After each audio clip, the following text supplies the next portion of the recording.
My turn?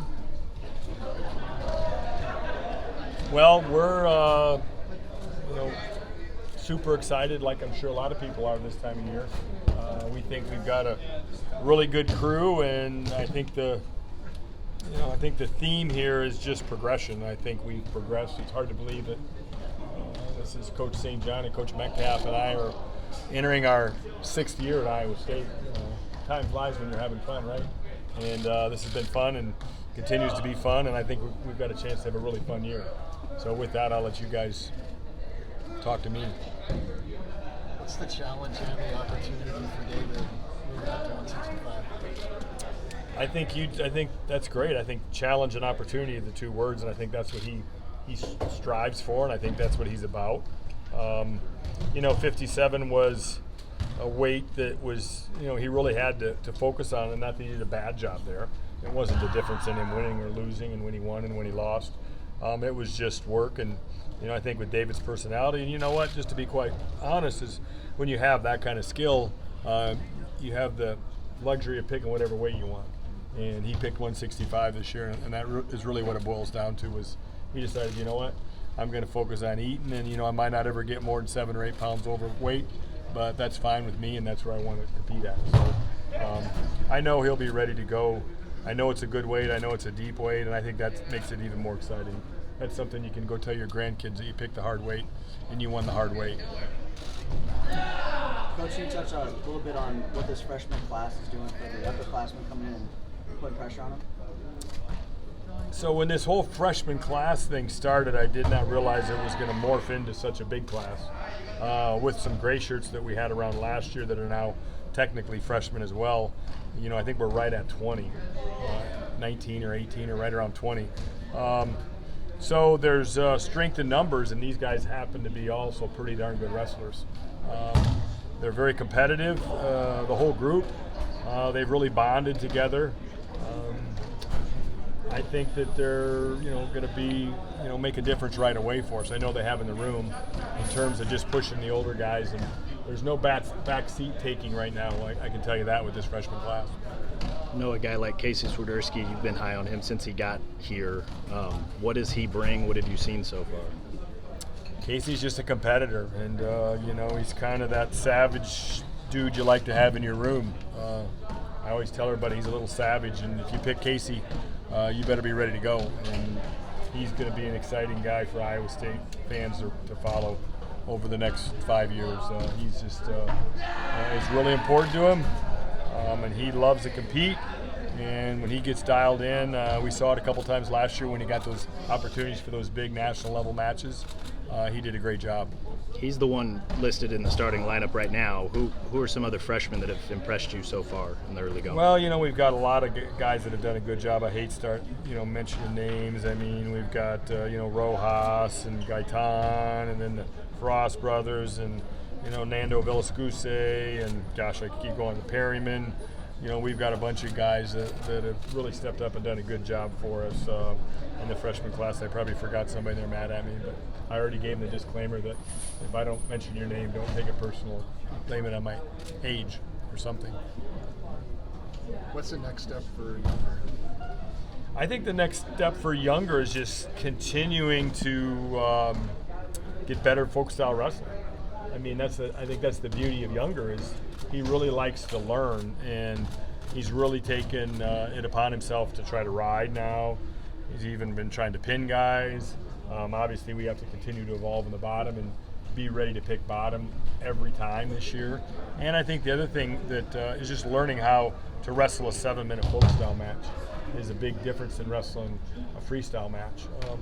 Just the difference of all the wear and tear on the mat when you come over and you've never learned it is the thing that he continues to evolve at either. But that dude's a competitor too, and I just think you got to be a strong competitor to get it done anymore at this level. You can be talented, you can be good, but if you're not a competitor, and he's a competitor.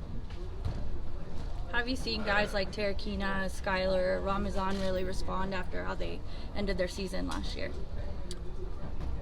I think there's going to be some guys that we're familiar with name-wise that are getting ready to step up, though.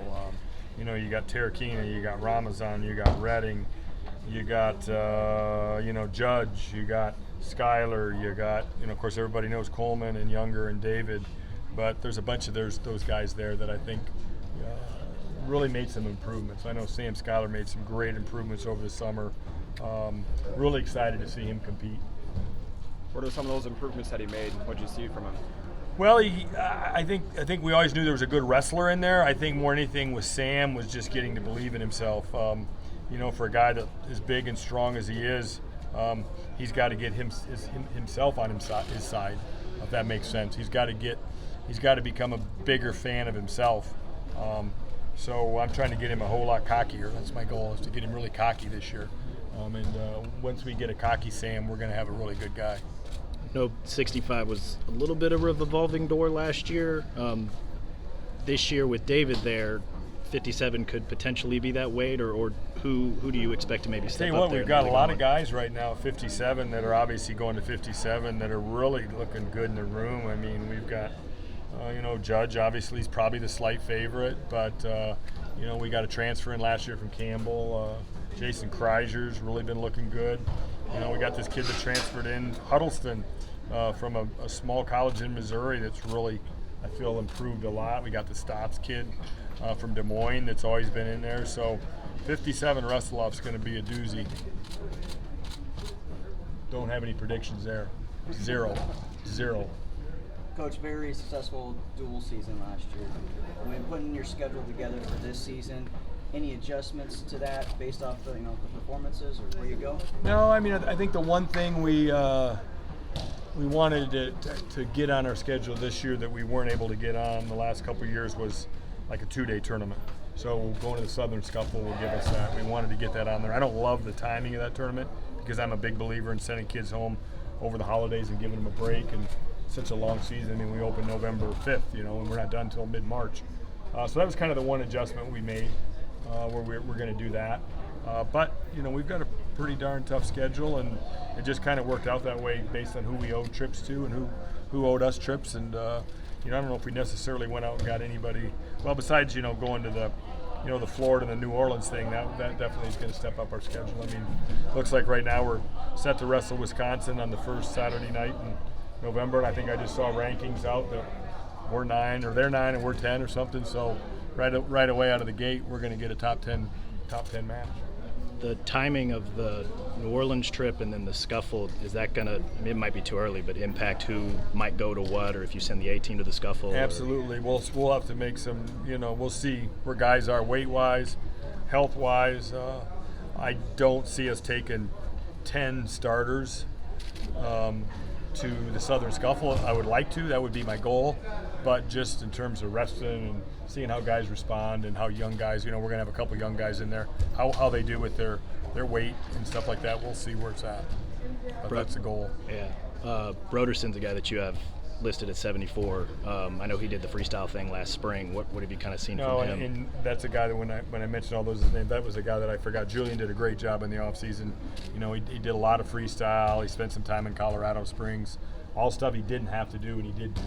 So 74 is going to be very competitive. Joel Devine is coming off of a knee surgery, and he's going to be cleared to start wrestling here in about 2 weeks. So we'll probably hold him out of the first wrestle-off, but he'll be in contention for that weight really soon as well. By the time we get to December, he'll be back full steam ahead.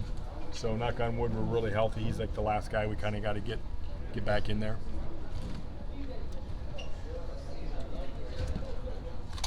Must have aced it, right? Must have aced it. Anything else? All right.